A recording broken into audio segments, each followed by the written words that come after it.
So hey, this is Mike from Helium Street, and this is one of the antenna setups that we did. This is on the top of a house along the edge of the roof line at the very peak of the roof. And as you can see, we used the satellite antenna bracket and basically bolted it in to the edge of the fascia there. And what you don't see is that we grounded it on the back side. So on the inside of the roof, the bolts that we used, we did ground that back to a proper ground. And so when you install an antenna like this, you really need to have it up as high as possible. This is that 8 dBi antenna from RAK Wireless. I went ahead and built up a little simulation in our workshop so that we could show how it is that we assemble all the hardware that we get. Now, just one thing to mention is that when we attach it to the house, we need to make sure that we're using proper fasteners and make sure that those fasteners have the ability to take the ground back to proper ground as well. And so when we do this setup, we want to make sure that we're using all the proper components. And you'll see that we have a little list of all the components at the end of this video where we'll show you a little bit of a budget.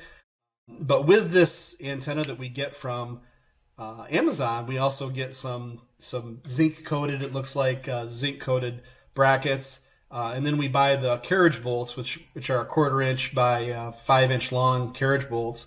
And then you'll see these more of a silvery kind of looking, maybe it's a galvanized finish on those brackets that come with the antenna itself. But basically we stack up all these brackets that come with both the antenna and the satellite mount. We put them all together with the 1/4 inch, 5 inch bolts, carriage bolts, and it all sandwiches nicely together here. You can see that we pulled it all together and it's super solid. So what we're going to do now is we're going to go through, all the different components.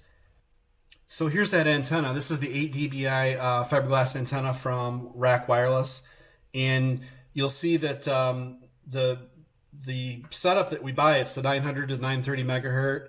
That's what we need to buy in the States, and we got to make sure that we buy the antenna that's the N type to the RP SMA.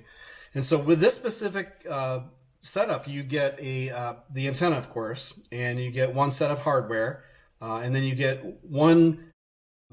basically a feeder line it's rated for outdoors, and it's 40 inches long. So that's what comes with the fiberglass antenna. What you can also do is you can also purchase an extra feeder line. You can buy them in 3 different lengths that come with it. You can buy a 1.5, a 3 meter, and a 5 meter. Basically, that's 59 inches, 118 inches, and 196 inches, depending on what length you need to be able to get inside your structure. In our case, this was in the attic of a garage that we had access to, and so we didn't need to buy the extra long feeder lines, but those are certainly available, and they're relatively inexpensive compared to the HNT that you're going to be mining. So yeah, you can get the extra feeder line with it, and so it's $60 plus the extra $10, $13, or $15 depending on how long you get the extra feeder line. Along with this, we get the WineGuard DS2000 universal 22-inch tower mount for basically a satellite dish mount bracket, and it comes with the hardware. It comes with it comes with the 2 larger grip style brackets that you use with the 1/4 inch. Well, you use them with we buy the pack for $9.99. That's a galvanized bolt. It's a carriage bolt, and so it seats itself well into the back of those goldish colored zinc brackets that we have that come with the satellite dish. And so buying those 5 inches long, you probably could get away with 4.5 inch if you wanted to shop around here. There's a 5-pack here that's a 4.5 inch. I think 4.5 will work. We've been buying the 5 inch just to make sure that we've got a proper length. And that's basically the setup, right? If you do need to get some extra long feeder line, now we have not used this a lot for antenna feeder line. This is an option also. You can get up to 35 feet if you want to. I really think there's going to be quite a bit of drop to the signal with a 35-foot long cord. But by all means, if you have an application where you want to try it, go for it. We've not tried the 35 feet long before. We've had decent success with 10 feet. We've not tried the 25 feet either. But yeah, I mean, there's it's always worth a try, right? And for $27, $32 for the longer length, it's not a huge investment. So in terms of budget for this project, for the 8 dBi RAK antenna that comes with a 40-inch feeder line and all the hardware, it's $60.